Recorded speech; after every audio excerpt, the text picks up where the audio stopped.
সকলকে স্বাগত আমার চ্যানেলে আরও একবার রান্নাঘরে বাঙালি।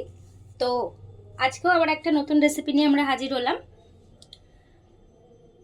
আজকের রেসিপির নাম হচ্ছে কাতলা মাছের মাথা দিয়ে কচুর শাক। আমি জানি সবাই অল্প বিস্তর কচুর শাক আপনারা খেয়েই থাকেন বানিয়ে, তো আজকে একটু নতুন করে বানাবো। অনেকে কচুর শাক চিংড়ি মাছ কিংবা ইলিশ মাছের মাথা দিয়ে করে, তো আমি আজকে কাতলা মাছের মাথা দিয়ে করে আপনাদের দেখাবো। ঠিক আছে, তো চলুন রান্নাটা শুরু করে দিই। প্রথমে আমরা কাতলা মাছের মাথা ধুয়ে বেছে রেখেছি। এরপর আমরা এর মধ্যে নুন আর হলুদ মাখাবো।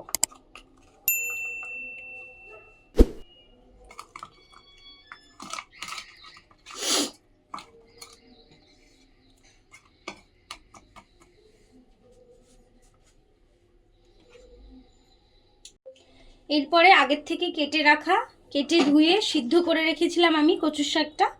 তো দেখুন তেলটা আমাদের গরম হয়ে গেছে, এবার আমরা মাছের মাথাটা ভেজে নেব।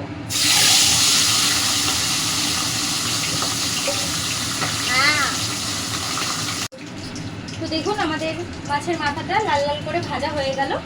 এবার আমরা এটাকে তুলে রাখবো একটা জায়গায়। কিছুটা পেঁয়াজ একটু মোটা মোটা করে কেটে রেখেছি, কটা রসুন ছাড়িয়ে রেখেছি, আর অল্প এক চিড়ের মতো আদা। আর ঝালটা একটু বেশিই দেবো, কেন কচুর শাক জাতীয় জিনিস একটু ঝাল হলে ভালো লাগে খেতে। তো আমি এখানে কাঁচা লঙ্কাও নিয়েছি, আবার সামান্য পরিমাণে লঙ্কার গুঁড়োও দেবো। এবার আমরা কড়াইতে কিছু মশলা দেব। তো আমি এখানে খানিকটা পরিমাণ 5 ফোড়ন হাতের তালুতে ঘষে দিয়ে দিলাম। দুটো শুকনো লঙ্কা একটু চিড়ে দিয়ে দিলাম।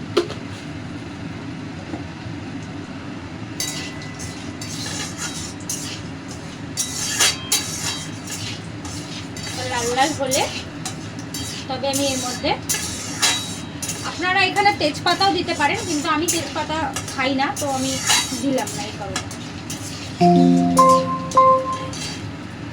এটা লাল লাল করে হলে মশলাটা, 5 ফোড়নটা একটু গরম হলে আমরা দিয়ে দেব কেটে রাখা পেঁয়াজ।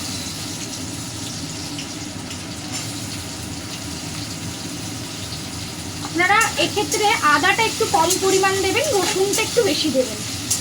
আমি যার কারণে আদাটা একদমই অল্প কেটেছি আর রসুনটা একটু বেশি ছাড়িয়ে রেখেছি। রসুনটা অবশ্যই আমরা বেটে দেব না রসুনটা। তো পেঁয়াজটা আমাদের ভাজা ভাজা হয়েছে, এর মধ্যে আমরা কাঁচা লঙ্কাগুলো যে রেখেছিলাম ওগুলো চিড়ে দিয়ে দিলাম।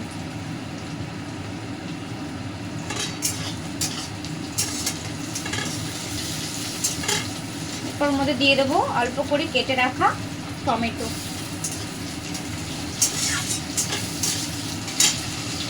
রসুনটা আমরা এই শিলপাটাতে বেটে দেব না, কিন্তু থেঁতো করে দেব। আর আদাটা আমরা বেটেই দেব।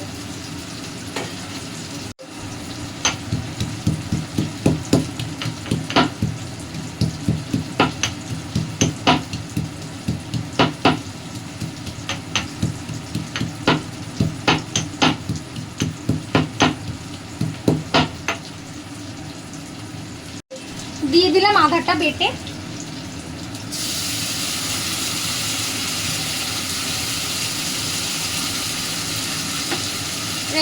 রসুনটা যে থেঁতো করে রেখেছিলাম ওটা দিয়ে দিলাম।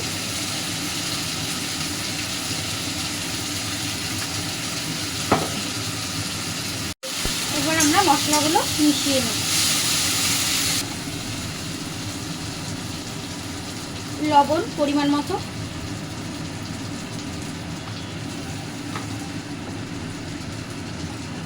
হলুদ গুঁড়ো,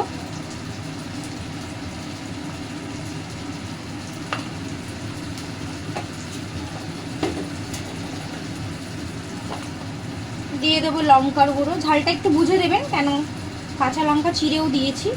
দিয়ে দেবো লঙ্কার গুঁড়ো, দিয়ে দেবো 2-4 দানা চিনি।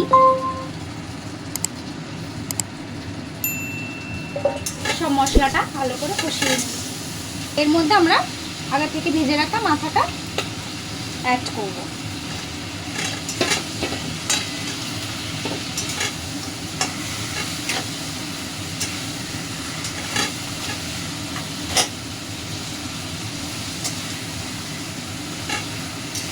মাছের মাথাটা এরকম করে যদি গোটা আনেন আমার মতো, তাহলে একটু ভেজে খুন্তি দিয়ে ভেঙে নেবেন।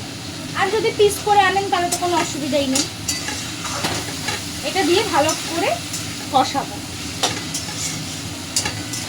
যাতে মাছের যে মাথার একটা আষ্টানি গন্ধ হয় না, সেই গন্ধটা যেন না থাকে, তা না হলে ভালো লাগবে না খেতে।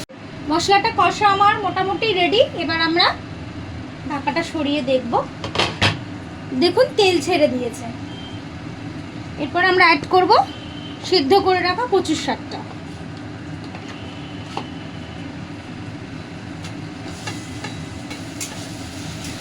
এবার আস্তে আস্তে করে মশলার সঙ্গে কচুর শাকটা আমরা মিশিয়ে নেব।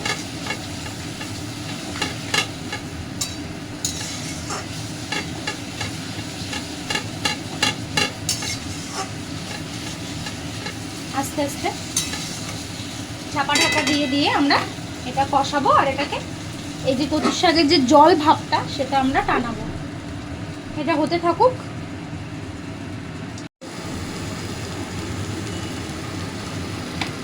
দেখুন রংটা কত সুন্দর হয়েছে। এবারে আস্তে আস্তে করে নেড়ে নেব বারবার। আর এর ভেতরের যে রস ভাবটা ওটাকে টানিয়ে নেব। আপনারা কষাবেন যতক্ষণ না এটা এই যে জলা জলা ভাবটা না যায়।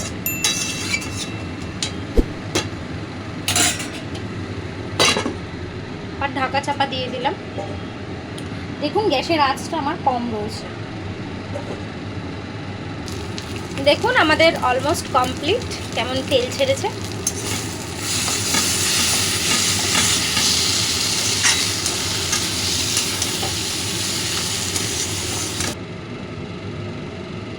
এই যে তৈরি হয়ে গেছে আমাদের কাতলা মাছের মাথা দিয়ে কচুর শাক।